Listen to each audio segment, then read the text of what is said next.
भक्ति जवान है, परंतु उनके साथ ज्ञान वैराग्य मूर्छित अवस्था में। अभी अपने कथा में देखा कि मृतक तो नहीं है जब उबासी ले रहे हैं, जमाई लेकर के उबासी लेकर के वापिस शयन कर गए, तो इसका तात्पर्य कि वह मृतक नहीं है, युवा है, नहीं है, मूर्छित है। तो मूर्छित को तो हम वापस उठा सकते हैं, चेष्टा करते हैं। मृतक के अगाड़ी कितनी चेष्टा कर लो वो उठेगा नहीं, पर तू मूर्छित को हम वापस उठा सकते हैं। तो नारद जी ने कहा भक्ति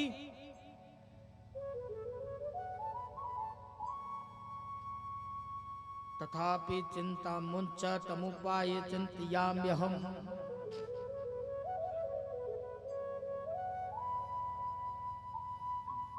ये भक्ति को सांत्वना दी।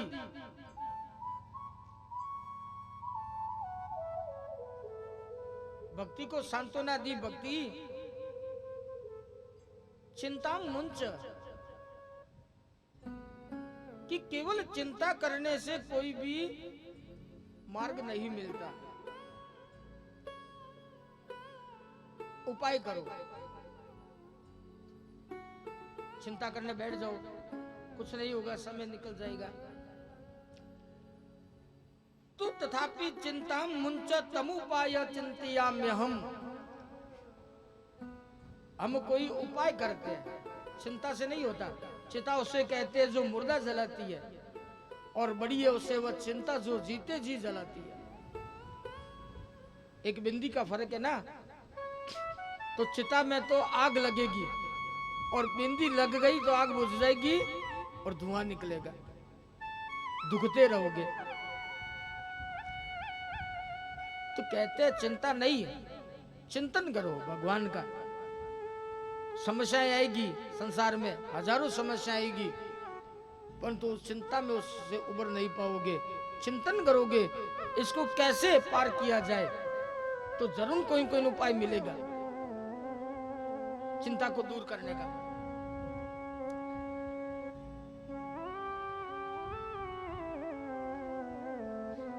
कलिनाम सदृशम कोपि युगो नास्ति वरानने, तस्मै त्वां स्थापयिष्यामि गेहे गेहे जने जने। दूसरा ज्ञान देता है, देखो एक शब्द ज्ञान देता है कि अब कलिकाल तो आ ही गया, और केवल ये बैठ करके सोच ले कलयुग है, अब कलयुग का धर्म है। हम कभी कभी क्या करते हैं, अनिष्ट को देखते हुए भी कहते हैं कलयुग है, चलने दो यार, ये कलयुग का धर्म है। बेटा ऐसा हो गया, कलिकाल है, नहीं उसको सुधारो।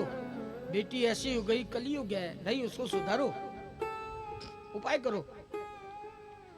तो तस्मै त्वां स्थापयिष्यामि गेहे गेहे जने जने, ऐसा समझो कि कलिकाल के समान कोई युग था ही नहीं है, उसको स्वीकार कर लो।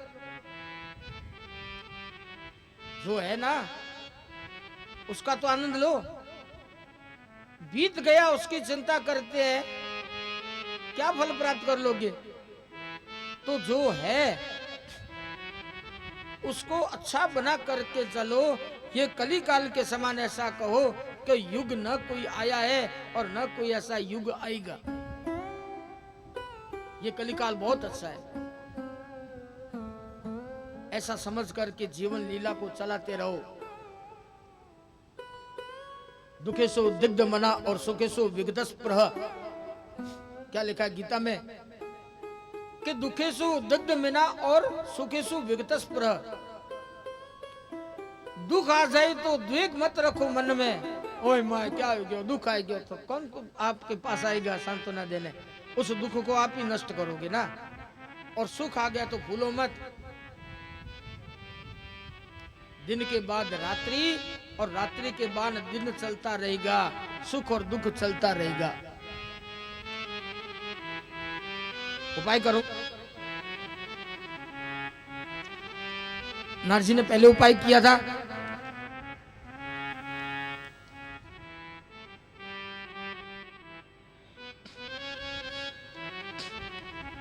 वेद की ध्वनि की, गीता के पाठ किए और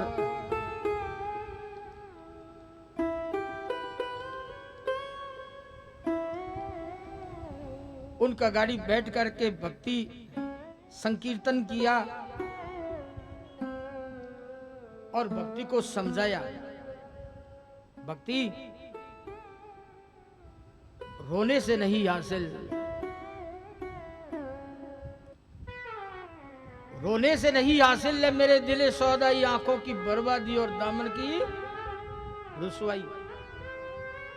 दो ही नाश होंगे, या तो आंखें नाश होगी और दूसरा वस्त्र। रोने से नहीं हासिल है मेरे दिले सौदाई, आंखों की बर्बादी और दामन की रुसवाई।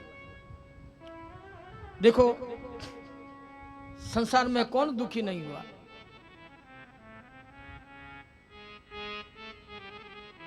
हम अकेले नहीं हैं कि दुख आया और दुख में डूब गए।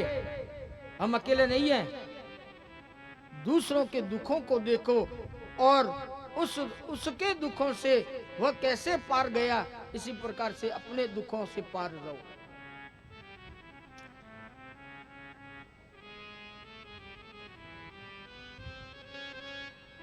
हरि साध्यते भक्त्या प्रमाणम तत्र गोपिका, दुर्वासा दुखमापन्ना पुरा भक्तो विनिंदक। अरे तेरे द्वारा भक्ति, आज यदि मुक्ति नष्ट हो गई है ना, आज मुक्ति के साधन नष्ट हो गए ना, ऐसा मत समझो। तेरे द्वारा जो मुक्ति है वह वैकुंठ से चल कर आती है।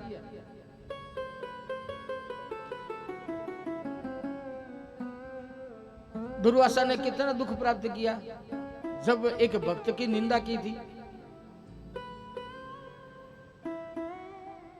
दुर्वासा ने राजा अम्बरीश की निंदा की थी, एक भक्त को दुख दिया था, भक्ति की निंदा की थी, उसने कितना दुख प्राप्त किया। भक्ति से द्रोह करने वाला वह तीनों जगत में घूमता रहा, उसका कोई रक्षक नहीं था।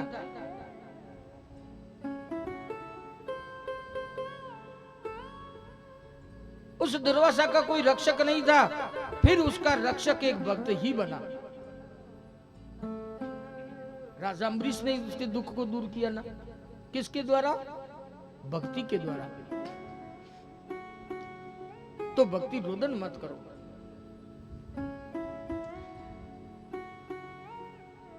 भक्ति ने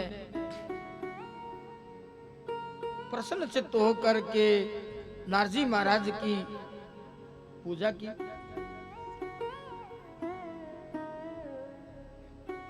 तो एक आकाशवाणी हुई, नारद सत्संग कर, भक्ति के दुख को नष्ट करना है तो सत्संग को करो, यानी संतों का समागम कर। सत्संग किसे कहते हैं? भजन गाने को नहीं, सत्संग कहते हैं संतों की शरण में जाना और संतों का संग करना। संतों की शरण में जाओगे तो कोई न कोई उपाय मिलेगा। आकाशवाणी को सुना, नारजी महाराज उठे और नारजी महाराज उठ करके तीर्थों में चले गए। संत कहाँ मिलेंगे? तीर्थों में मिलेंगे। तो नारजी तीर्थों में गई। तीर्थों में भ्रमण करते करते बद्री का आश्रम आए थे, वहां उनको यह संत मिले। कौन से संत? सवेरे बात हुई थी, सनत कुमार। और सनत कुमारों ने ही वहां बद्री का आश्रम में पूछा था, कथम ब्रह्म दीन मुखा का चिंता बलियसी। तो पहले प्रश्न हुआ था, नारजी महाराज एक स्थान पर बैठने वाले थे, उन्होंने 7 दिन कथा कैसे सुनी और सनत कुमारों का मिलन कैसे हुआ, यहाँ ये बात स्पष्ट हो गई कि यहाँ इसका मिलन हुआ। सनत कुमारों ने प्रश्न किया तो भक्ति की खिन्नता नारद जी ने बतलाई।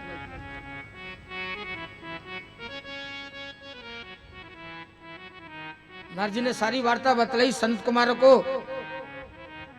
तो संत कुमारों ने सत्संग के भीतर, सत्संग के ही भीतर गंगा के तट पर भागवत की कथा का आरंभ किया।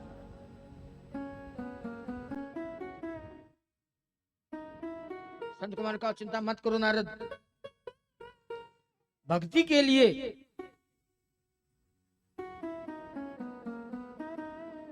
आज भक्ति के दुख को नष्ट करने के लिए हम उपाय करेंगे। अरे नारद जी महाराज, आप तो विरक्तों के शिरोमणि है।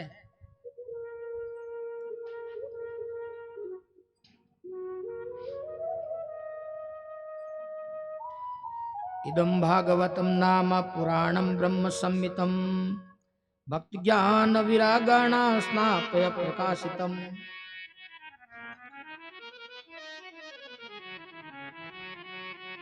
इस सत्संग में भागवत नाम के पुराण से बढ़कर कोई नहीं है।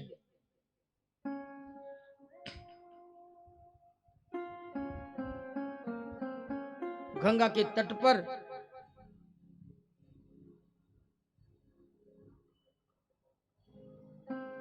कथा पीयूष लोग उत्पन्न हुए। गंगा के तट पर सुंदर एक मंडप बनाया गया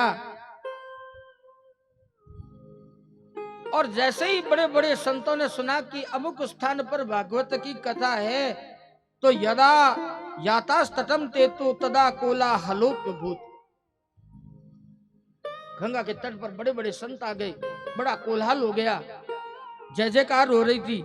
भूर्लोके देवलोके च ब्रह्मलोके तथैव च। कौन कौन आए?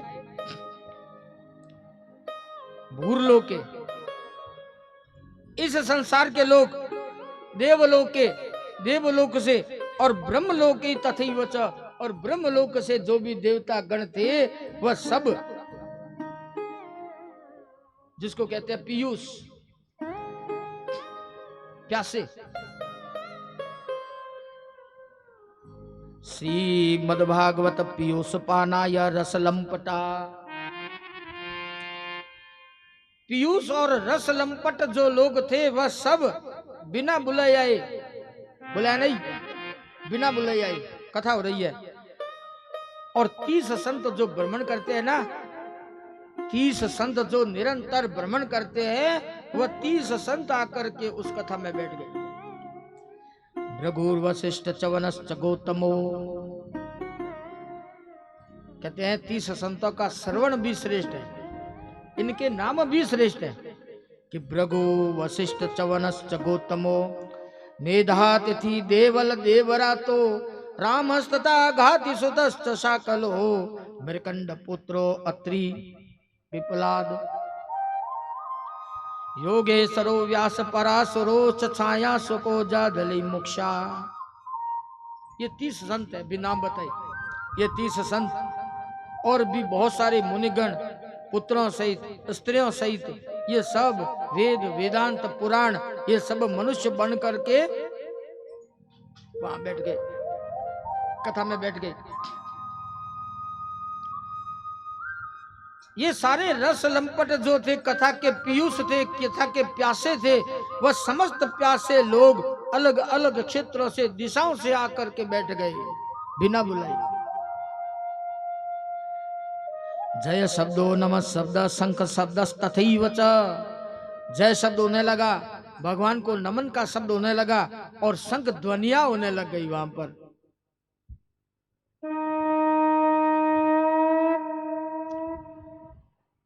वेद उपनिषद तीर्थ, वेद उपनिषद तीर्थ आदि ये सब स्त्रियों के रूप में, पुरुषों के रूप में आकर के बैठ गई। सनत कुमार ने कथा को आरंभ किया। सनत कुमार ने कथा का आरंभ किया। देखो सुनो, अब ये शब्द को सुनना कि सदा सेव्या सदा सेव्या सदा सेव्या श्रीमद्भागवती कथा यस्य श्रवण मात्रेण हरिचित्तम समाश्रये।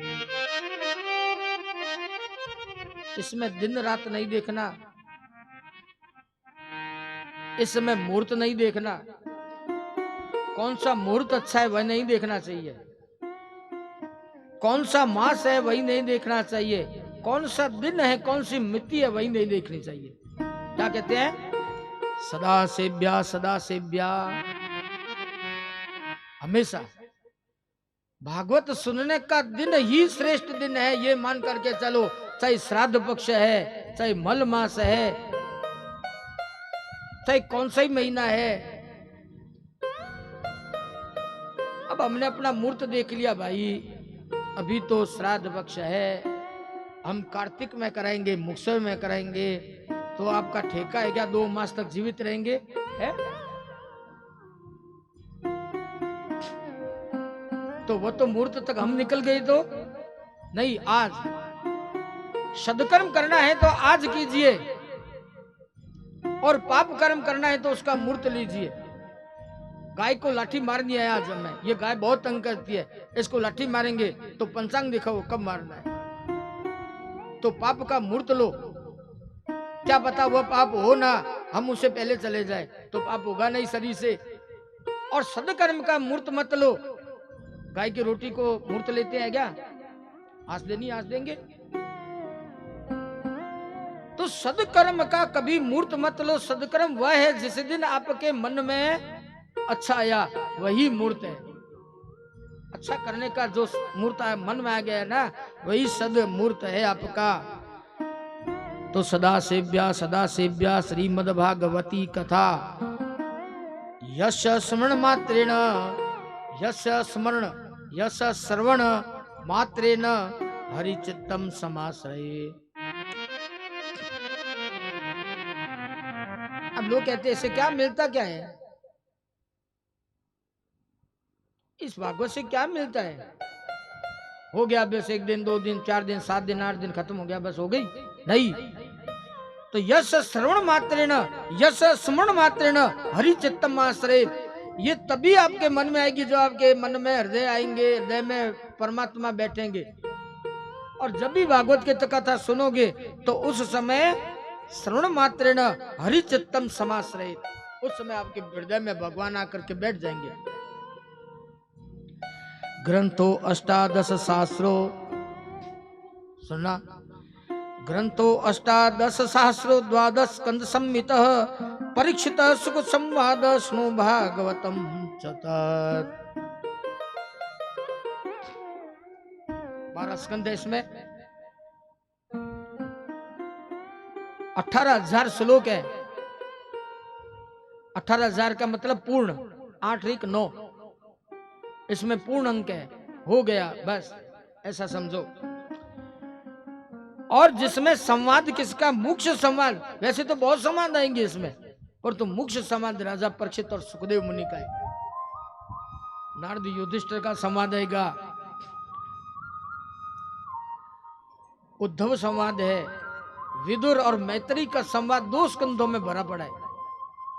विदुर और मैत्री का संवाद है, परंतु मुख्य संवाद इसमें राजा परीक्षित और सुखदेव महामुनि का है। किम श्रुते बहुभी शास्त्रे पुराणेश्च ब्रह्मावहे एकम भागवतम शास्त्र मुक्ति दाने न गर्जति। किम श्रुते बहुभी शास्त्रे, बहुत सारे शास्त्रों को क्या सुनना, जब एक भागवत शास्त्र क्या कहता है? एकम भागवतम शास्त्र मुक्ति दाने न गर्जति, गर्जना करता है। तो गर्जना कौन करता है? जंगल में शेर करता है, और शेर को कहते हैं संस्कृत में केसरी। संस्कृत में शेर को केसरी कहते हैं। तो समस्त भागवत में केसरी छंद बना दिया। वैसे तो गायत्री छंद है, भागवत गायत्री छंद का पुत्र है, गायत्री छंद है, वृष्टि छंद है इसमें, परंतु मेन इसको बना दिया एकम भागवतम शास्त्र न मुक्ति दाने न गर्जती, यह मुक्ति दान की गर्जना करता है, इसलिए इसका नया नाम दे दिया। इसमें केसरी छंद है, एक एक शब्द तीर कमान के समान है, एक एक शब्द इसमें चोट के समान है, आपके हृदय को चोट देगा। आप क्या कर रहे हैं और क्या करना है, ये चोट देने वाला है ग्रंथ है, ये हंसने वाला नहीं, ये रुदन करने वाला ग्रंथ है। क्योंकि जब चोट लगेगी ना तो आपको रुदन आना चाहिए, तालियों वाला ग्रंथ नहीं है, ये रुदन करने वाला ग्रंथ है। तथा भागवतस्यापि नित्यं भवति यद्ग्रहे तद्ग्रहं तीर्थरूपं च वसनां पापनाशनम। जिस घर में भागवत की कथा रहती है ना, वह घर तीर्थ के समान है। क्योंकि रहेगी तो कभी कभी तो उठा करके बढ़ेंगे ना, आज फ्री है थोड़ा भागवत पढ़ ले, होगी नहीं तब क्या बढ़ेंगे।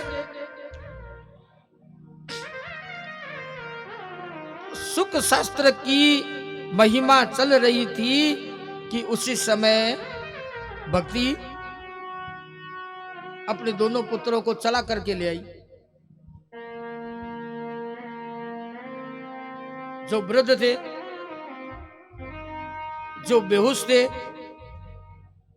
आज जब भक्ति वहां पर कथा आरंभ हुई तो भक्ति उस स्थान पर, जिस स्थान पर कथा चल रही थी, उन दोनों पुत्रों को लेकर के वहां आ गई। उपेक्षात कलो मंदो, उपेक्षात कलो मंदो वृद्धो जातो सुतो तव। जिसकी उपेक्षा की गई थी वह आज दोनों पुत्रों को लेकर के आई।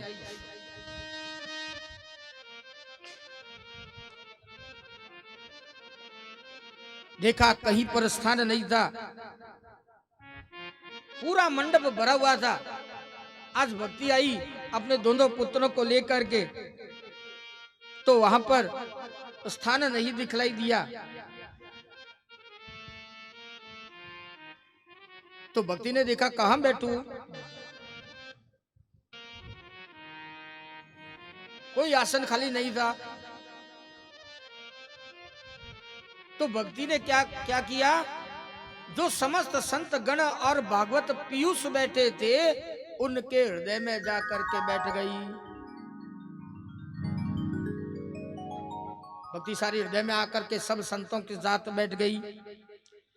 और जैसे ही भक्ति बैठी और भक्ति के बैठते ही सबका हृदय प्रफुल्लित हुआ और भक्ति के आते ही सत्संग करने लगे,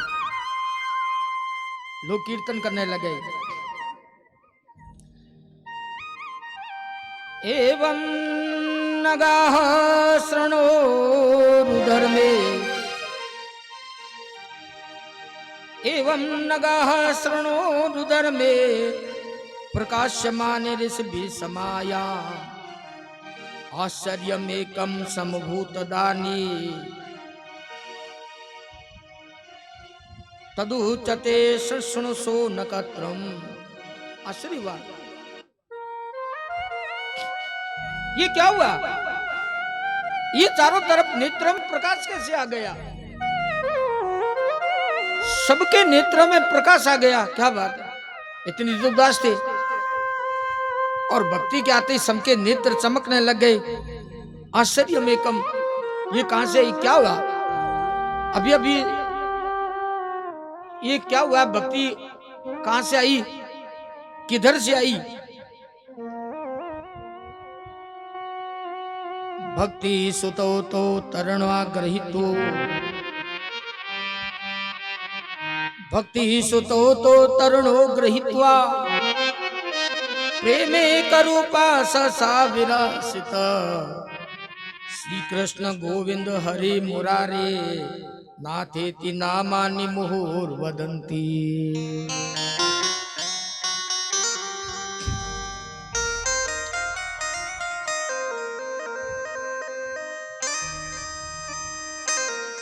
भक्ति सुतो तो तरुणो गृहीत्वा, भक्ति आई तो साथ में क्या लाई? वृद्ध जो पुत्र थे उन तरुण पुत्रों को साथ लेकर के आ गई। दोनों पुत्र जवान थे।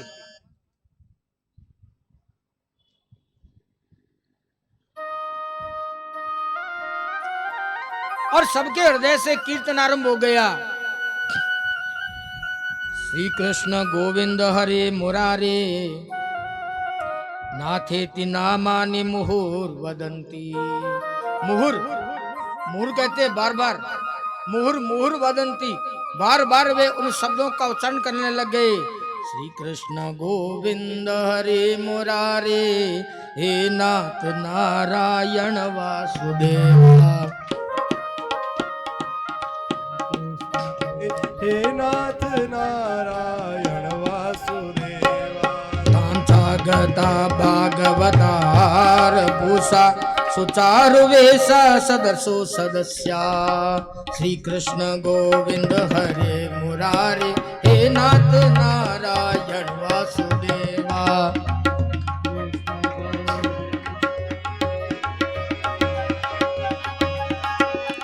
कथं प्रविष्टा कथमागतेयं, कथं प्रविष्टा कथमागतेयं, मध्ये मुनीनामिति तर्कयन्तः। श्री कृष्ण गोविंद हरे मुरारे हे नाथ नारायण वासुदेवा। श्री कृष्ण गोविंद हरे मुरारे नाथेति नामानि मुहुर्वदन्ति। श्री हे नाथ नारायण वासुदेवा। हे नाथ नारायण वासुदेवा। नारायण वासुदेवा। हे नाथ नारायण वासुदेवा। श्री कृष्ण गोविंद हरे मुरारे हे नाथ नारायण वासुदेवा। श्री कृष्ण गोविंद हरे मुरारे हे नाथ नारायण वासुदेवा।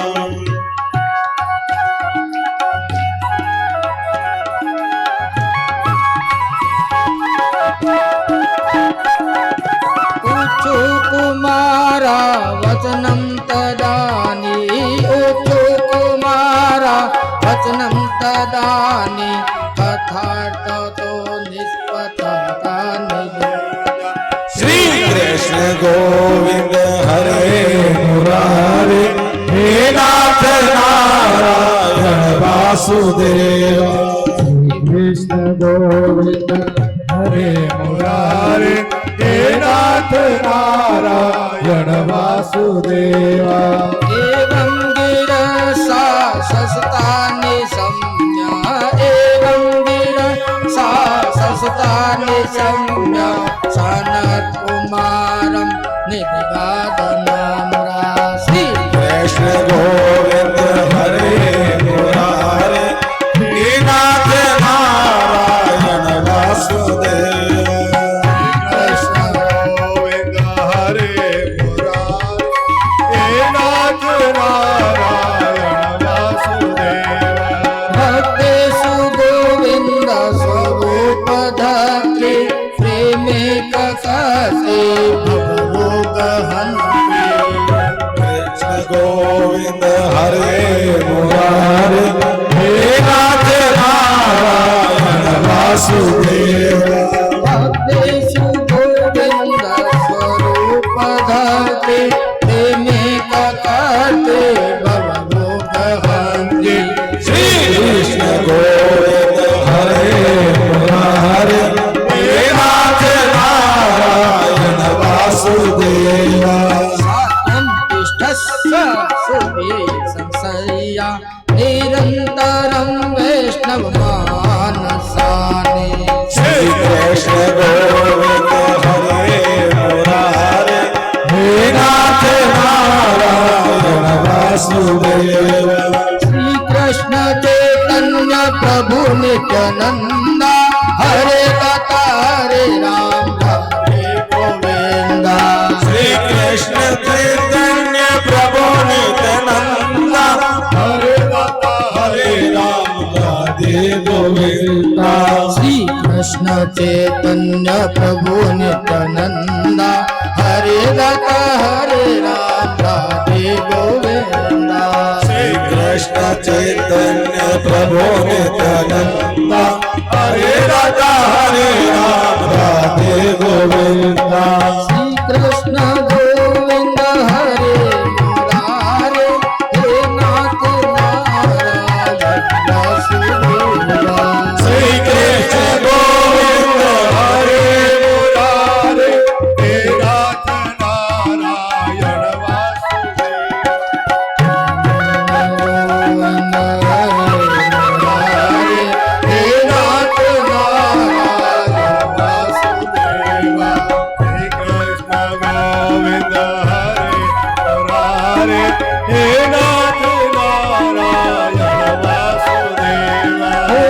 कृष्ण चैतन्य प्रभु नित्यानंदा हरे दाता हरे राम राधे गोविंदा। श्री कृष्ण चैतन्य प्रभु नित्यानंदा हरे राधा हरे राम राधे गोविंदा। श्री कृष्ण चैतन्य प्रभु नित्यानंदा हरे दाता हरे राम राधे गोविंदा। श्री कृष्ण चैतन्य प्रभु नित्यानंदा हरे राधा हरे राम राधे गोविंदा। देहांत काले तुम सामने हो बंसी बजाते मन को लुभाते। देहांत काले तुम सामने हो बंसी बजाते मन को लुभाते। गाता हुआ मैं तन नाप त्यागू गोविंद दामोदर माधवेती। गाता हुआ मैं तन नाथ त्यागो गोविंद दामोदर माधवेती। गोविंद दामोदर माधवेती गोविंद दामोदर माधवेती। हे कृष्ण हे यादव हे सखेती। श्री कृष्ण गोविंद हरे मुरारे हे नाथ नारायण वासुदेवा। श्री कृष्ण चैतन्य प्रभु नित्यानंदा हरे दाता हरे राम राधे गोविंदा। श्री कृष्ण चैतन्य प्रभु नित्यानंदा हरे राधा हरे राम राधे गोविंदा। कृष्ण गोविंद हरे मुरारे हे नाथ नारायण वासुदेवा। श्री कृष्ण गोविंद हरे मुरारे हे नाथ नारायण हे नाथ नारायण हे नाथ नारायण वासुदेवा। भक्ति आ गई। और कौन सी भक्ति आई? पुष्ट भक्ति। अभी रोने वाली भक्ति नहीं थी। जो नारद जी को मिली वह रोने वाली भक्ति थी, जो रुदन कर रही थी, अपने दुख को बता रही थी। और आज भक्ति आई, वह भक्ति नृत्य करने वाली भक्ति आ गई। अभी क्या हुआ? नृत्य हुआ ना। तो अभी जो भक्ति आई वह नृत्य करने वाली भक्ति थी। सब संतों के हृदय में आकर के बैठ गई। और पुष्ट भक्ति, भक्ति पुष्टि कब होती है? भक्ति पुष्ट होती है जब उस भक्ति के साथ आपके मन में ज्ञान भी हो और वैराग्य भी हो। पूरी हाथ बजाने वाली भक्ति नहीं। ज्ञान में भक्ति, वैराग्य में भक्ति, वह भक्ति पुष्ट भक्ति होती है। भक्ति पुष्ट हो गई। अब क्या हुआ? जब समस्त संतों के मन में भक्ति पुष्ट हो गई तो हरि अपि निज लोकम, हरि अपि निज लोकम सर्वथा विहाय प्रवसन्ति हृदि तेषां भक्ति सूत्रोपनद्धा। सकल भुवन मध्ये निर्जनास्ते पिधन्या निवसति हृदय सा हरि भक्तिर एका हरि अपि निज लोकम सर्वथा तो विहाय प्रविशति हृदय तेषां भक्ति सुप्रोस्तुत्रो पुनद्ध।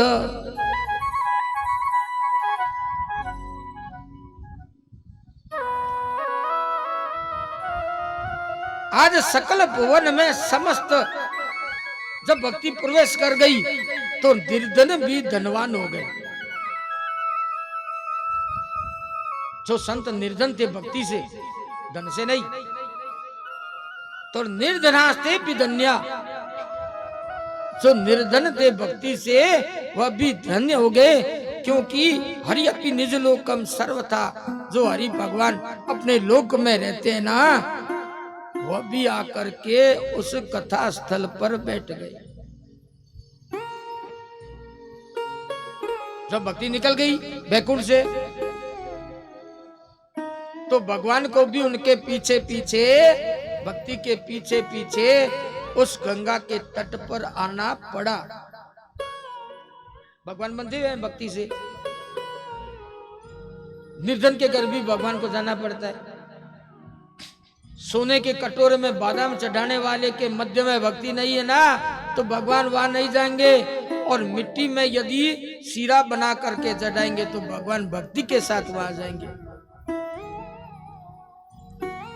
भगवान को तो नीच के घर में भी जाना पड़ता है।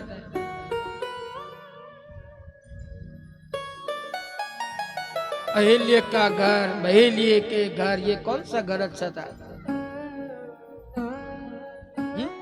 भगवान को तो वहां भी जाना पड़ा।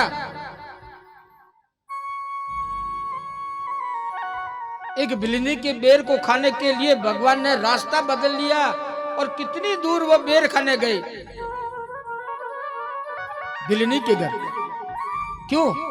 क्यों? उसके मन में भक्ति थी, भगवान को वो बुला रही थी, तो झूठे बेर भी खाने को जाना पड़ा।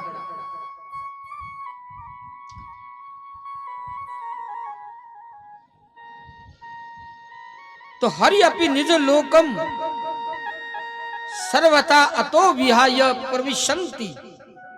सबके हृदय में जब भक्ति आई तो भगवान को भी अपना निज लोक छोड़ करके आना पड़ा। वनमाली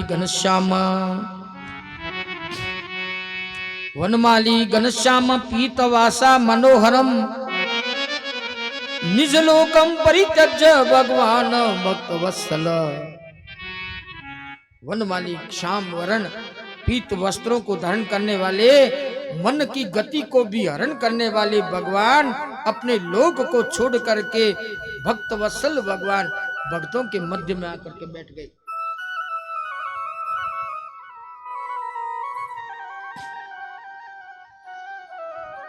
ये मानवा पाप करतस्तो सर्वदा सा दुराचार गता विमार्ग गा।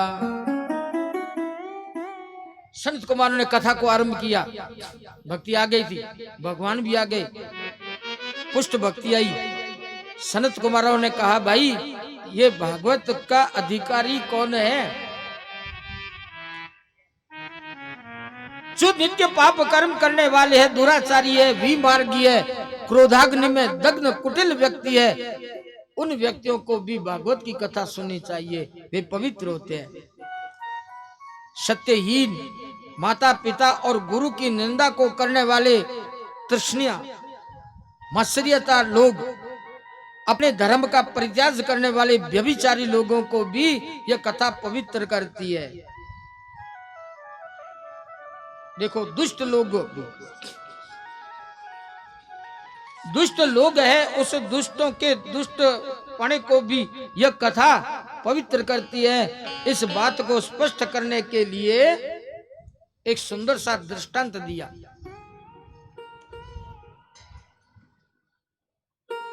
सनत कुमारों ने एक सुंदर दृष्टांत प्रस्तुत किया कि दुष्ट से दुष्ट व्यक्ति भी इस कथा से पवित्र हुआ है। हमें कहते ना, बताओ, उदाहरण बताओ, प्रमाण क्या है? लोग आजकल मांगते ना प्रमाण, तो प्रमाण आज की बात नहीं, 5000 वर्ष पहले ये लिखा हुआ है कि उस समय भी सनत कुमारों ने एक प्रमाण प्रस्तुत किया कि दुष्ट से दुष्ट व्यक्ति भी इस भागवत की कथा से पवित्र हुआ है। अत्र ते कीर्तिश्याम इतिहासं पुरातनम। इतिहास किसको कहते हैं? इतिहास कहते हैं जो पूर्व में सत्य घटना हुई हो, उसी को इतिहास कहते हैं। और केवल मात्र एक काल्पनिक उदाहरण दे उसको पुराण कहते हैं। जो पूर्व में घटित आज की सत्य बात बताते हैं उसको इतिहास कहते हैं।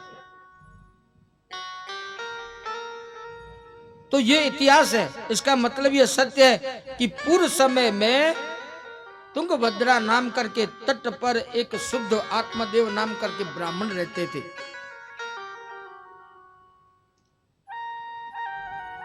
आत्मदेव ब्राह्मण वेद विशारद थे, बहुत सारे वेदों का ज्ञान था इसको, समर्थ थे, भगवान का भजन करने वाले। और उस तुंगभद्रा नट पर द्वितीय भास्कर के समान थे, यानी द्वितीय सूर्य के समान वो थे, इतने प्रकाशवान, यानी लोग जानते थे कितने अच्छे ब्राह्मण हैं। हर प्रकार से संपन्न थे। ब्राह्मण को भिक्षा मांगनी चाहिए तो वह भिक्षा भी मांगते थे।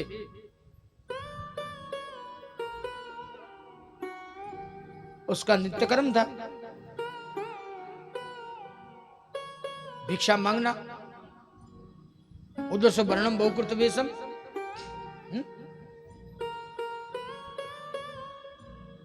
कोई दोष नहीं है। उधर से वर्णम बहुकृत वेशम, पेट भरने के लिए अलग वेश बनाना पड़ता है। एक सफेद कोट पहन करके पेट भरता है, काला कोट पहन करके पेट भरता है, एक पीला कोट पहन करके पेट भरता है ना, ये पीले है। उधर से वर्णम, वकील साहब काला कोट पहनते हैं, डॉक्टर सफेद कोट पहनते हैं। उद्देश्य क्या है? उद्देश्य वर्णम, उद्देश्य वर्णम बहुकृत वेशम। विद्या वही पढ़नी चाहिए जो अर्थ करी हो, जिनसे अर्थ मिले वही शिक्षा ग्रहण करनी चाहिए, जिससे गृहस्थ चल सके। तो ये ब्राह्मण थे। ब्राह्मण का धर्म और कर्म दोनों होता है। वेद पढ़ना, वेद पढ़ाना, दान लेना, दान देना, यज्ञ करना, यज्ञ करवाना, ये सत्कर्म है ब्राह्मण के। तो भिक्षा भी दान लेने में है। तो ये भिक्षा को लेकर के वित्त संपन्न व्यक्ति थे, कर्म नहीं छोड़ा। आज पैसा आ गया अब क्या जरूरत है, नहीं, उनका नित्य कर्म था भिक्षा लेकर के आना। बहुत सुंदर इनकी एक स्त्री थी, कुल को ऊंचा उठाने वाली, सुकुलोद भवा, कुल को ऊंचा उठाने वाली एक स्त्री थी, सुंदर थी, संतान नहीं थी। तो अभी बताए ना कि अपुत्र से गृह शून्यम, बिना पुत्र के घर सुना रहता है। अपुत्र से गृह शून्यम, परलोक के गति नहीं, परलोक में गति नहीं होती। तो चलो धुंधली के कोई संतान नहीं थी, तो गृहस्थ का कार्य किया और लोक वार्ता रता, फिर अलग लोगों के घर में जाकर के बातें करती थी। कोई काम था ही नहीं, इनकी आदत थी। अपने घर का कार्य जल्दी सलटाया, संपन्न किया, और संपन्न करके दूसरे घरों में जाकर के उसने ऐसा कहा, उसने ऐसा कहा, वो ऐसा कहती थी। ये बातों में वो अपना समय व्यतीत करती।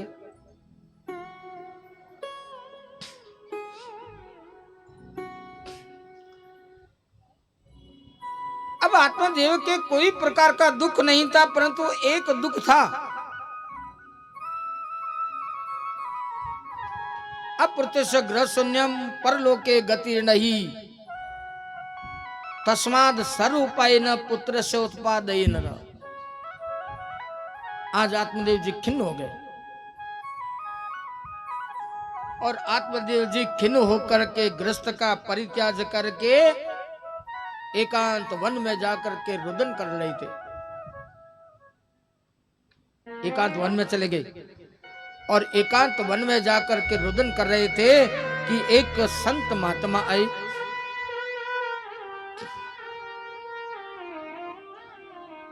एक संत महात्मा ने कहा, ब्राह्मण आप क्यों रुदन कर रहे हैं?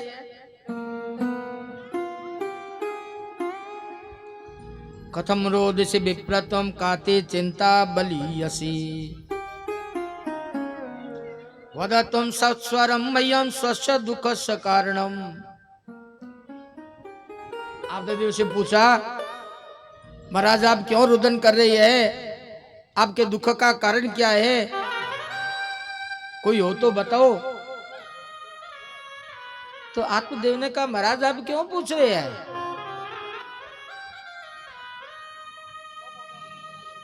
ये दुख तो पूर्व जन्मों से आता है, कोई किसी को दुख देता नहीं है।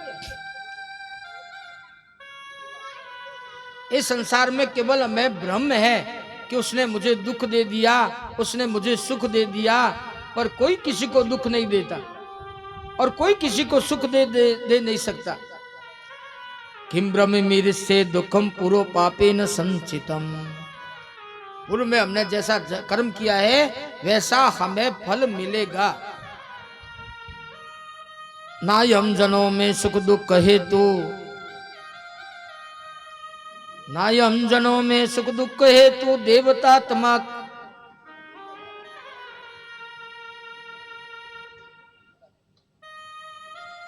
हम मानते हैं कि इसने हमें दुख दिया, परंतु इस दुख के सुख के हेतु देवता कर्म और काल आदि कुछ नहीं है। न देवता तमा ग्रह कर्म काला, ग्रह भी नहीं। ग्रहों को भी हम सोचते हैं कि ग्रह खराब चल रहे हैं अभी, तो वो ग्रह तो एक ही है, आपके खराब है आपके अच्छा है। देवता स्वयं दुख से युक्त है क्योंकि उनका पुण्य नहीं बढ़ता। देवता गति अच्छी नहीं है, देवताओं का कभी पुण्य बढ़ता नहीं है, देवताओं का हमेशा पुण्य नष्ट होता है। तो स्वर्गे गत्वा पुनर्जन्म, जो देवता स्वर्ग में है उनका पुण्य नष्ट होते ही पुनः उन्हें धरती पर आना है। काल मृत्यु, क्या मृत्यु दुखदाई है? नहीं। शास्त्र कहता है कि मृत्यु आज तक किसी को आई नहीं, मृत्यु किसी को नहीं है आज तक। मनुष्य सम चल करके मृत्यु का आलिंगन करता है। हम चलते हैं ना, अभी चल रहे हैं और जाएंगे कहाँ? मृत्यु तक। हमारा गंतव्य स्थान मृत्यु ही है।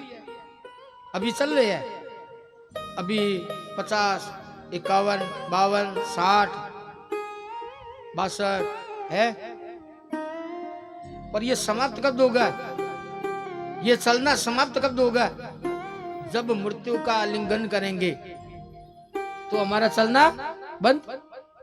अंतिम तिथि लिखी जाएगी उस दिन, तस्वीर पर लिखेंगे अंतिम तिथि, अंतिम यात्रा इतने बजे से इतने बजे तक, यानी समस्त यात्राएं समाप्त और समस्त तिथियां समाप्त। तो ये काल भी, मृत्यु भी दुखदाई नहीं है। अभी हम जा रहे हैं दिल्ली, और दिल्ली गए और जैसे ही दिल्ली के स्टेशन दिखलाई दी और हम कहते हैं दिल्ली आ गई, दिल्ली आ गई, उतरो, सामान इकट्ठा कर लो। तो किसी संत ने कहा दिल्ली तो वही है, आप आई हैं दिल्ली तो।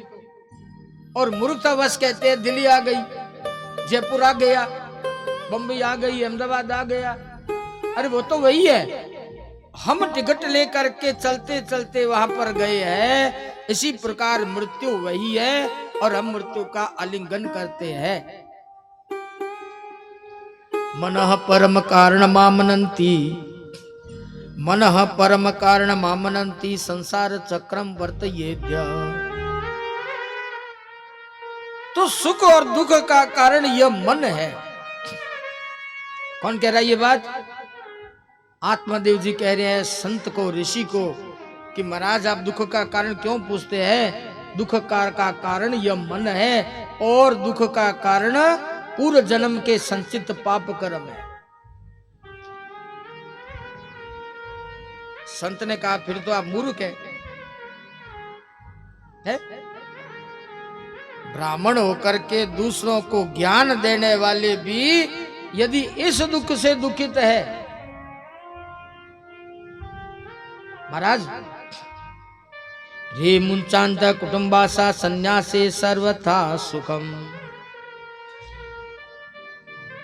मुंचा ज्ञानम प्रजा रूपम बलिष्ठा कर्मणो गति। मुंचा ज्ञानम, मुंच अज्ञानम, ये जो मन में आपके अज्ञान है कि पुत्र उगार मैं सुख प्राप्त करूंगा या स्वर्ग को प्राप्त करूंगा या वैकुंठ को प्राप्त करूंगा, ये आपका अज्ञान है। बड़े बड़े संत है जिसके विवाह नहीं हुए और जिसके पुत्र नहीं हुए, क्या वे नरक के गामी है क्या? और क्या जिनके 60,000 पुत्र हो गए राजा सगर के, क्या उसने पुत्रों से सुख प्राप्त कर लिया था क्या? राजा सगर के 60,000 पुत्र थे, परंतु उनमें से एक भी नहीं रहा। दूसरे विवाह से जो वंश में अंशुमान, असमंजस, भगीरथ, प्रदीप और भगीरथ पैदा हुए, 60,000 पुत्रों को प्राप्त करने के उपरांत भी जो दुखी रह गया, चित्रकेतु के संतान नहीं थी और उन्होंने महर्षि नारद से एक संतान को प्राप्त किया और वह संतान पहले मर गई, तो क्या वह सुख को देने वाली थी क्या? पुत्र होते ही पुत्र हो गया और अब आप सुख के अधिकारी हो गए? नहीं, विधि में जो लिखा है वही होगा। विधि चक्र चल रहा है, उस विधि चक्र में आपको भी आना पड़ेगा। सुख के समय सुख और दुख के समय दुख भोगना पड़ेगा। रे मुंचांत कुटुंबासा संन्यासे सर्वथा सुखम। महाराज कुटुंब में रहो, परंतु कुटुंब को अपने भीतर मत रखो। गृहस्थ में रहो, गृहस्थ सबसे बड़ा धर्म है, परंतु गृहस्थ को अपने भीतर मत रखो। आप गृहस्थ के भीतर रह जाओ, और तो भीतर गृहस्थ को मत रखो। ये घर मेरा है, यह घर मेरे द्वारा चलता है, मेरे बगैर इसका क्या होगा, ये साले दुख भोगेंगे। हम ऐसा कहते हैं बच्चों को। मैं ऊंचते ही है ए जगह नाचा कूदा करो दे ए मैं ऊंचते ही है। हमारे बच्चे देख गया थे अले तो बहुत सारे लोग चले गए, गंगा सिंह जी चले गए, बड़े बड़े संत महात्मा चले गए। यह संसार ऐसे ही चल रहा है। और एक पिता कहता है मैं हूं तब तक तो सुख भोग ले, उसके बाद यही चलता है, संसार में चलता रहेगा। वहम मत रखो, कुटुंब में रहो, कुटुंब को भीतर मत रखो। गृहस्थ में रहो, गृहस्थ की आसक्ति मत करो और उस गृहस्थ को भीतर मत रखो। मैं हूं तब तक यह गृहस्थ है, ऐसा मत सोचो। रावण और कुंभकर्ण है, महाबली चले गए, कंस आदि महाबली थे वो चले गए। यह संसार वैसे ही चल रहा है ना। ब्राह्मण ने कहा महाराज ज्ञान मत दो। आत्मदेव ने कहा यति से कि महाराज ज्ञान मत दो, क्योंकि ज्ञान तो मेरे भीतर है, ये ज्ञान तो और भी बहुत दे देंगे। आपको देना है तो एक पुत्र दो, अन्यथा जैसी कृष्ण करो ना। मैं ब्राह्मण हूं, समस्त वेदों का ज्ञाता हूं, तो ये ज्ञान मत दो। ये गृहस्थ में सुख है या सन्यास में सुख है या कहाँ सुख है कहाँ दुख है, ये ज्ञान मेरे पास बहुत है, मैं लोगों को देता हूं। आपको देना है ना तो एक पुत्र दीजिए आप मुझे।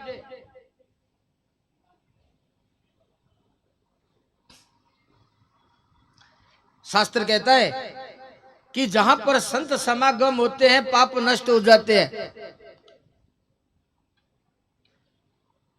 शास्त्र कहते हैं जब संत घर में आ गए तो उस घर के सारे पाप नष्ट हो जाते हैं। तो महाराज आप बतलाइए, आप संत नहीं है क्या? यदि मेरे पूर्व कर्मों के अनुसार मेरे पुत्र नहीं होता, पाप कर्मों के अनुसार, तो आप संत है, आप मेरे घर आ गए, तो पाप कौन सा रह गया? या तो जो शास्त्र में लिखा है वह गलत है, और या आप संत है वह गलत है। यति ने देखा यह मानेगा तो नहीं, पर विधि में इसके पुत्र है ही नहीं, विधि में तो पुत्र है ही नहीं, फिर भी इसको खुश करना पड़ेगा। उन्होंने एक फल लिया हाथ में और फल लेकर के उसको दिया, आत्मदेव जी जाओ अपनी पति को दो, यदि आपकी पत्नी ने इस फल को खाया तो आपके एक पुत्र निश्चित होगा। क्या शब्द जोड़ दिया? यदि। संशय हो गया ना? यदि ऐसा होगा तो ऐसा होगा। यदि आपकी पत्नी ने इस फल को प्राप्त किया तो आपके निश्चित पुत्र होगा, ये फल लेकर के चले जाओ। आत्मदेव जी प्रसन्न हो गए, मैंने इस संत को हरा दिया और आखिरकार इसने फल दे दिया। आत्मदेव जी फल लेकर के आए और फल ला करके अपनी पत्नी धुंधली को प्रदान किया, लिए इस फल को प्राप्त कर ले, निश्चित तेरे एक पुत्र की प्राप्ति हो जाएगी। आत्मदेव जी चले गए। अब धुंधली ने स्त्री थी, तो स्त्री के मन में तो तर्क कुतर्क ज्यादा आता है। शास्त्र कहते हैं मैं नहीं, ठीक है, मैं नहीं कहता ये बात, शास्त्र कहते हैं कि स्त्री तर्क कुतर्क करती है, मनुष्य तत्काल फैसले कर लेता है। शास्त्र कहता है एवं वदंती लोकानाम। अब धुंधली उस फल को लेकर के ऐसे बैठ गई, अहो चिंता ममोत्पन्ना फलम चाहम न बक्षसे। अहो चिंता ममोत्पन्ना फलम चाहम न बक्षसे। ये कहां की चिंता उत्पन्न कर दी? मैं तो इतने वर्ष तक स्वतंत्र थी, घर का काम किया और दूसरों के घर में जाती रहती थी, और ये चिंता उत्पन्न कर दी इन्होंने, ये फल भक्षण कर ले, पुत्र हो जाएगा। अब इनको पता क्या है कि गर्भ धारण करना क्या होता है? पुरुष को क्या पता कि गर्भस्थ स्त्री को कितना दर्द सहन करना पड़ता है। फल क्षक्षेण गर्भस्यात् गर्भे उदर न वृद्धिता। पहली बात तो सुंदरता नष्ट, फल खाऊंगी गर्भ रह जाएगा, तो फल गर्भ रहते ही वृद्ध हो, उदर वृद्धिता, पेट बढ़ जाएगा, खाना पीना कम होगा, शरीर में शक्ति कम होगी, तो मैं इधर से उधर, उधर से इधर कहा कैसे जाऊंगी? और इन पुरुषों को क्या पता कि प्रसूति धारण दुखम सुकुमारी कथम सहे। प्रसूति काल में कितना दर्द होता है, प्रसूति समय होता है ना, उस समय के दर्द को जमीन आसमान को एक करना कहते हैं। तो प्रसूति काल में जब जीव बाहर आता है वह कितना दर्द सहन करती है औरत, इनको क्या पता। मंदाया मई सर्वस्व ननंदा सहरी तदा। अब उस समय ये क्या करेंगे? अपनी बहन को बुलाएंगे गृहस्थ के कार्य करने को लिए। मेरे जब प्रसूति काल होगा, प्रथम तो प्रसूति काल में दुख है ही, मर जाऊंगी या मरी भी नहीं, मर जाऊंगी या मरी भी नहीं, तो उस समय गृहस्थ के कार्य करने के लिए ननंद आएगी, और ननंद आकर के, ननंद किसको कहते हैं? जो आनंद देने वाली होती है। संस्कृत में ननंद कहते हैं, कोई कहे न आनंद, मैं कहता हूं अनेक आनंद। ननंद के आने से भाभी के मन में एक आनंद आता है, आज बैठ करके बातें करेगी, आज ऐसा होगा, आज इसको कुछ मैं दूंगी, मेरा पुण्य उदय होगा। धुंधली क्या सोच रही है? काम तो करेगी, पर जाते जाते कुछ न कुछ इसको देना पड़ेगा। धन जाती तो कुछ देते भी है ना। लालने पालने दो कम प्रसुता यस्य वर्तते। चलो वो भी स्वीकार कर लिया, परंतु उस पुत्र के लालन पालन में कितना दुख होता है इनको क्या पता। तो विधवा, वंध्या, नारी सुखिनी चैत्यमयी मती। अंत में दूत ने क्या कहा कि स्त्री सुखी वही है जो या तो बांझ हो और या विधवा हो जाए, झंझटी खत्म। बंध्याचा बंध्या वा विधवा नारी सुखिनी चैत्यमयी मती। तर्क कुतर्क में इतना कह गई कि बांझ हो या विधवा हो वही नारी सुखी होती है। मैं फल नहीं खाऊंगी। चलो, इतनी बातें करने के उपरांत उस फल को रख दिया, मैं फल नहीं खाऊंगी। खाऊंगी तब इतनी बातें होगी ना, गर्भ रहेगा। बड़ी बहन आई, उनसे बातचीत की, वह गर्भावस्था में थी। तो बहन ने कहा कि देख, जहां मुख है वहां पर चने नहीं है, और जहां चने है वहां मुख नहीं है। ठीक है, मेरे संतान बहुत है परंतु खाने के लिए कुछ है नहीं। तेरे खाने के लिए घर में बहुत कुछ है पर तू खाने वाला है नहीं। तो ऐसा कर, इस फल को गाय को दे दे, और मेरे जब ये संतान होगी तो मैं तुम्हें दे दूंगी, और इसके बदले तुम मुझे कुछ वित्त दे देना। मेरा पति वित्त से प्रसन्न हो जाएगा। ऐसी दोनों बहनों ने वार्ता की, बात को बिल्कुल गुप्त रखा। जब संतान हुई तो संतान को ले लिया और बहुत सारा धन बहन के पति को दे दिया। आत्मदेव जी से कहा, बताइयो आपके पुत्र हुआ है? सर्वांग सुंदरम दिव्यम, सुंदर पुत्र हुआ। आत्मदेव जी को कहा, आपके पुत्र क्या, आपने फल दिया था ना, वो फल मैंने खा लिया और उस फल से आपके पुत्र हो गया। आज आप निपुत्र नहीं है। आत्मदेव जी बड़े प्रसन्न हुए और बड़े प्रसन्न होकर के ददो दानम दिधातेभ्यो जात कर्म विधायच, बहुत सारे ब्राह्मणों को बुलाया, उसका जात कर्म नामकरण संस्कार किया। और नाम क्या किया? अपनी पत्नी को प्रसन्न रखने के लिए धुंधली पत्नी का नाम था, उसका नाम धुंधकारी रख दिया। तेरे कारण से मेरे ये पुत्र हुआ है धुंधली, इसलिए मैं इसका उस पुत्र का नाम धुंधकारी रखता हूं। बड़े प्रसन्न। अब लोगों में सीना तान करके घूमते थे।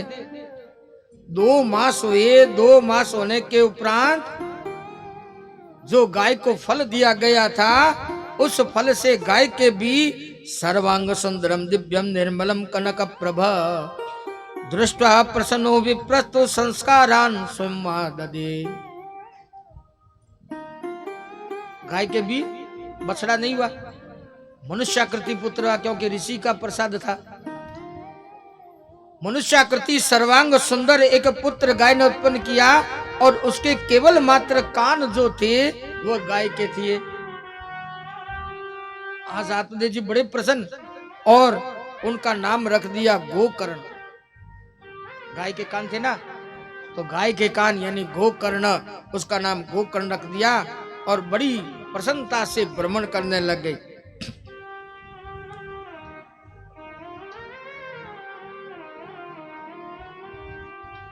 धीरे धीरे बड़े हुए। धीरे धीरे दोनों बालक बड़े हुए, और दोनों बालक बड़े हुए तो कृत काले तु जातो तरुणो तनिवा बुभो गोकर्ण हो पंडितो ज्ञानी धुंधकारी माखल।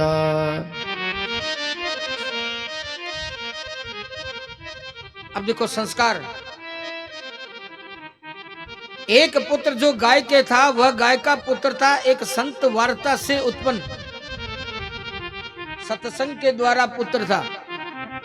दोनों संतों में सत्संग हुआ, और उस सत्संग से उसको फल प्राप्त हुआ, और उस फल से जो गाय के पुत्र हुआ, तो वो तो गोकर्णो महापंडित बने। गोकर्णो पंडितो ज्ञानी, और धुंधकारी माखल। दूसरा पुत्र धुंधकारी जो था, कैसे था? कुटिलता से पुत्र था, वो था नहीं। इसका तात्पर्य कि वेद व्यास जी के तो आत्मदेव जी के तो कोई पुत्र हुआ ही नहीं, आत्मदेव और धुंधकारी के कोई पुत्र नहीं हुआ, और वैसे दो पुत्र हो गए घर में, दोनों संस्कारों से युक्त थे। एक अच्छे संस्कार से युक्त था, एक कुटिल विचारणाओं से जो जाकर के पुत्र हुआ। तो जो संत पैदा हुए अच्छे विचारों से, गोकर्ण पंडित और ज्ञानी धुंधकारी महाखल, गोकर्ण जी महापंडित और धुंधकारी महाखल, स्नान सोच क्रियाहीन, स्नान नहीं करना, सोच क्रिया नहीं करना, दुर्भक्षी, जो भक्षण करने योग्य न हो उनको खा लेना, बच्चों पर क्रोध करना, मार्ग में जो बच्चे मिलते थे उसको उठा करके कूप में डाल देना, ऐसा ऐसा ऐसा हिंसक, शस्त्रधारी, दीन, अंधे व्यक्तियों को ताड़ना देने वाला, चांडाल के समान, और सबके हाथ का भोजन, सबके हाथ में होता है पिंड, वही खा लेना, स्त्रियों का कुसंग करना, वेश्याओं का संग करना, ऐसा हो गया। और गोकर्ण जी अपने पिता के आसन पर बैठे, गोकर्णो पंडितो ज्ञानी, ये संस्कारों से युक्त थी। समय के साथ कथा की विश्रांति करना आवश्यक है। कथा करते तृप्ति नहीं हुई है क्योंकि कथा में पहुंच नहीं रहे हैं, ठीक है, तो विश्रांति करना आवश्यक है, इसलिए विश्रांति करते हैं। कल की कथा में गोकर्ण उपाख्यान अभी चलेगा, और कल की कथा में भागवत का आरंभ कुंती की परम स्तुति, भीष्म पितामह की परम स्तुति होगी, और कल की कथा में ही सुखदेव महामुनि का आगमन होगा। बोलिए कृष्ण बलदेव की, गोपाल लाल प्यारे की, बोलिए गिराज धरण की, अब बोलिए मेरे लाले के लाल की जय।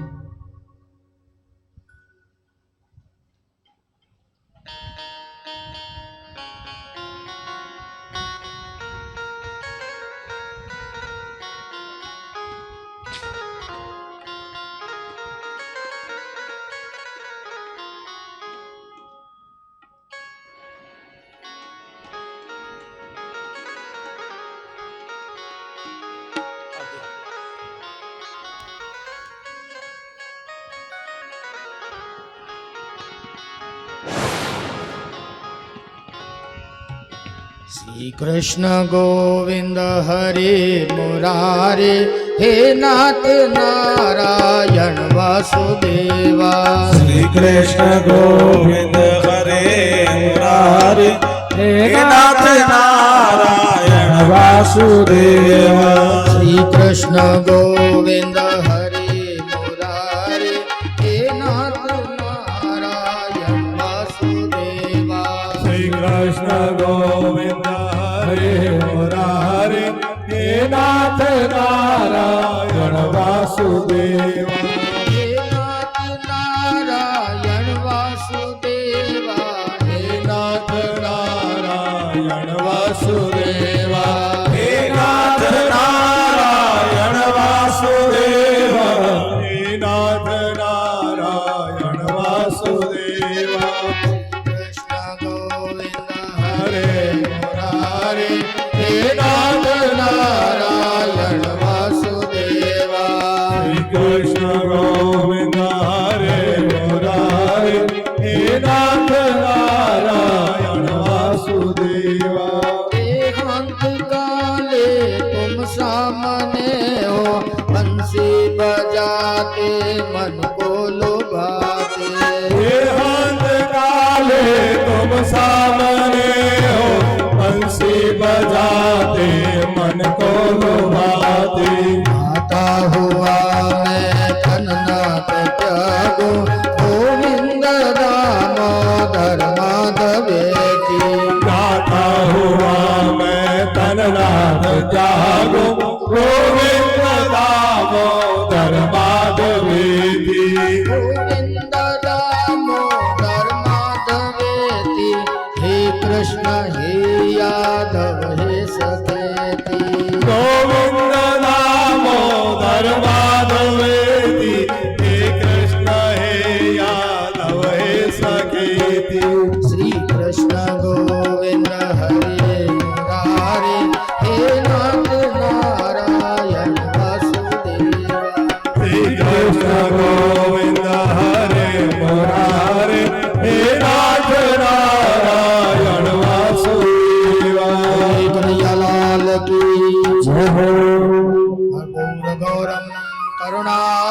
साकारम ओम गपुर गौर करुणावतार संसार सार भुजगेन्द्रहार सदैव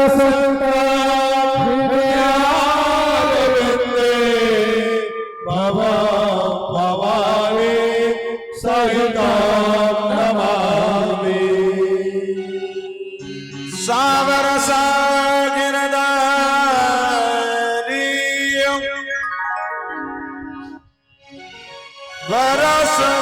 बरसवारी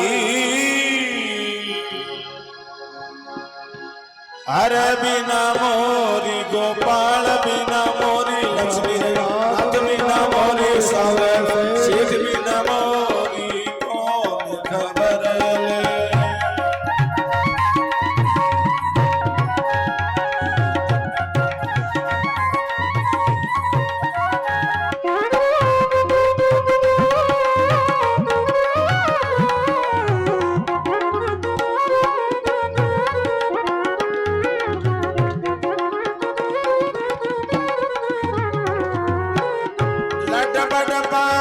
केसरिया जामा लखन पाग सुबल जामा इवने रोहार हजारे भला और गल चुहार हजारियो हरे बिना मोरी गोपाल बिना मोरी लक्ष्मी रे नाथ बिना मोरी सौरे सेठ बिना मोरी कौन खबर ले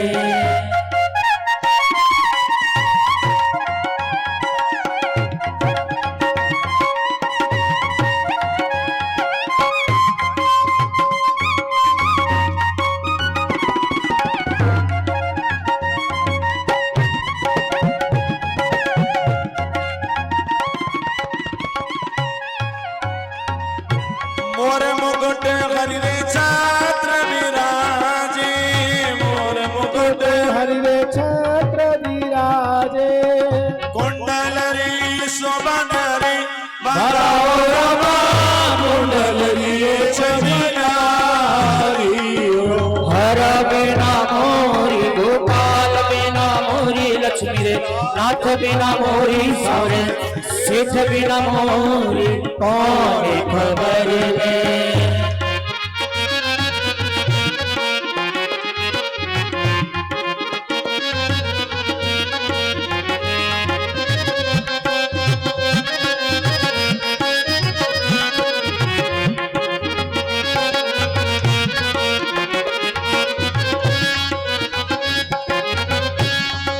वृंदावन में लालो गाँव चरावे माधुरण में धेनु चरावे बंसी बजावे वीरवरदारी मुरली बजावे चक्रधारी हरे बिना मोरी गोपाल बिना मोरी लक्ष्मी नाथ बिना मोरी सौरे सेठ बिना मोरी और खबर लेवे गाय जोरे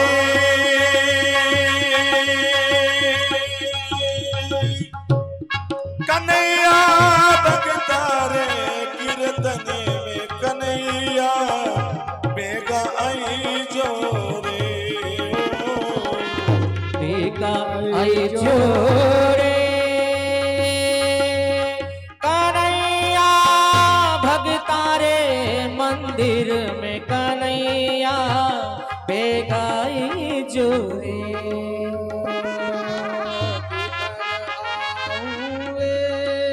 राधा भगतारे आंगन में हो राधा की कर आऊं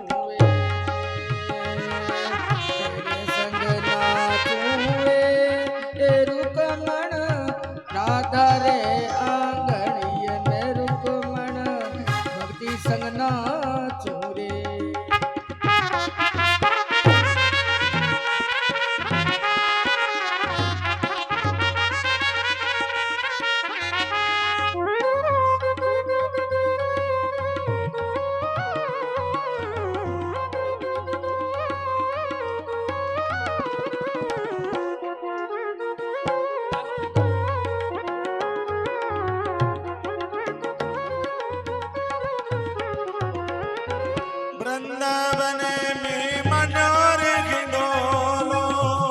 माधवन में मांडो झूलनो झूलो झूलावे राधा प्यारी बनावो रामा हिंडो हिंडावे सखिया सारी हर बिना मोरी गोपाल बिना मोरी लक्ष्मी रे नाथ बिना मोरी सवरे सेठ बिना मोरी कौन खबर ले और बोले रे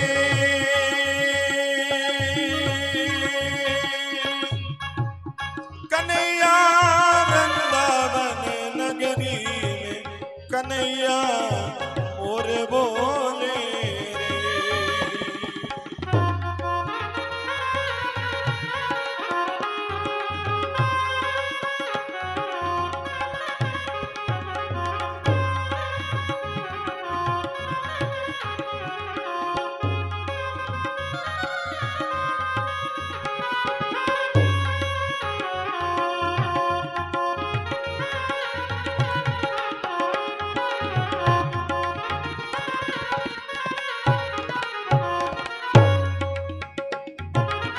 वृंदावन मेरा सरस्या है माधवन में लीला रची है शास्त्र को प्यारो गिरवरधारी बनावो रामा सहस्र को प्यारो छत्रधारी हर बिना मोरी गोपाल बिना मोरी लक्ष्मी रे नाथ बिना मोरी सवरे सेठ बिना मोरी कौन खबर ले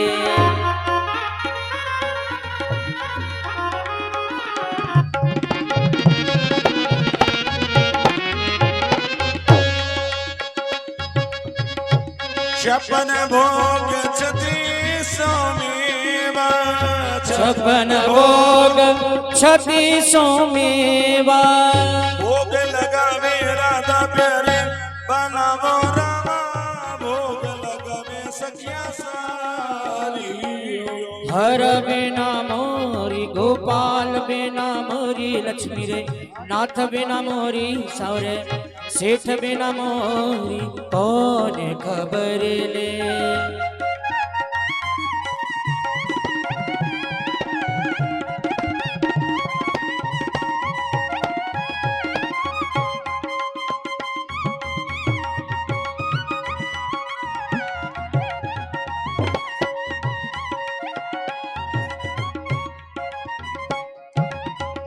इंदर को पखिया ब्रज हो पर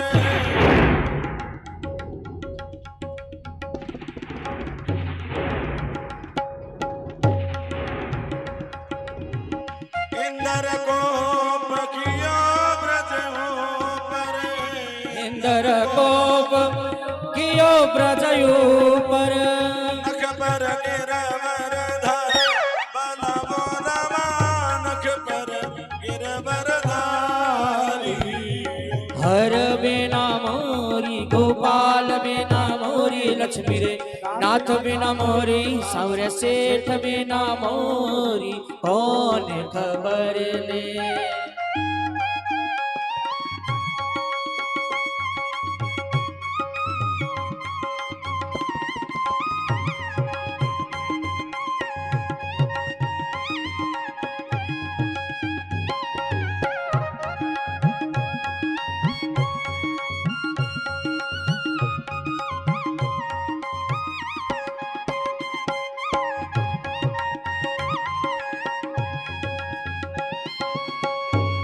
और न को प्रभु और भरोसा और न को प्रभु और भरोसो माने भरोसो एक थारो बनावो रामा माने भरोसो एक थारो हर बिना मोरी गोपाल बिना मोरी लक्ष्मी रे नाथ बिना मोरी सौर सेठ बिना मोरी कौन खबर ले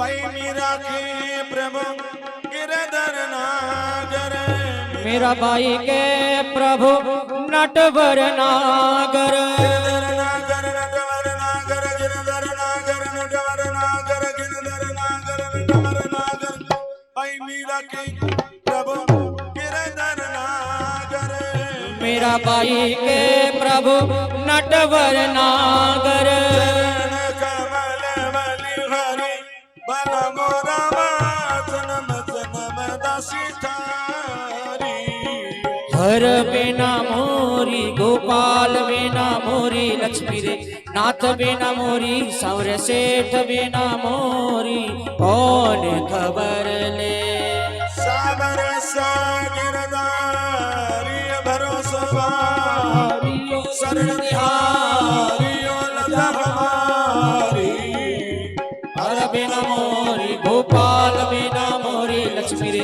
नाथ बिना मोरी सौर सेठ बिना मोरी कौन खबर ले कौन खबर ले कौन खबर भद्रमदीगदम तोयम ब्राह्मणो श्री महाभक्तो प्रिय लग्न मनुष्यान हत्या कोटि विनाशनम कोटि हत्या व्यापोहत छोटा लगा नीर का पाप गया शरीर का छोटा लगा केसर का नाम लो परमेश्वर का छोटा लगा चंदन का नाम लो रघुनंदन का छोटा लगा रोड़ी का नाम लो श्री महाराधे रानी का हस्ते पुष्पमादाय पुष्पांजलिं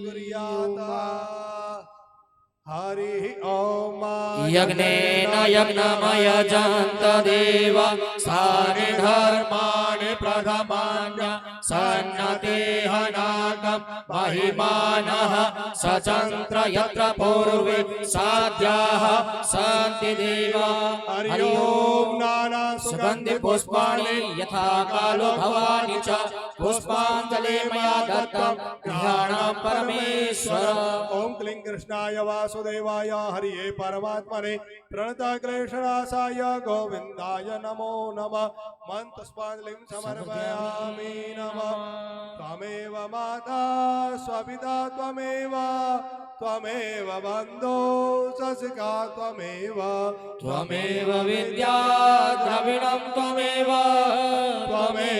सर्वा मम देव देव ब्रह्मा मुरारे त्रिपुरांत्रकारे भानो ससेवो मिसुतो बुधश्च जीवस्य शुक्र शनि राहु केतव सर्वे ग्रह शांतिकरा भवन्तु बोले कृष्णचंद्र भगवान की जय हो और भगवंशी वाले की जय हो वेद व्यासी महाराज की जय हो भक्त और भगवान की जय हो जय जय श्री राधे जय जय श्री राधे जय जय श्री राधे श्री वृंदावन बिहारी लाल की जय आज के आनंद की जय।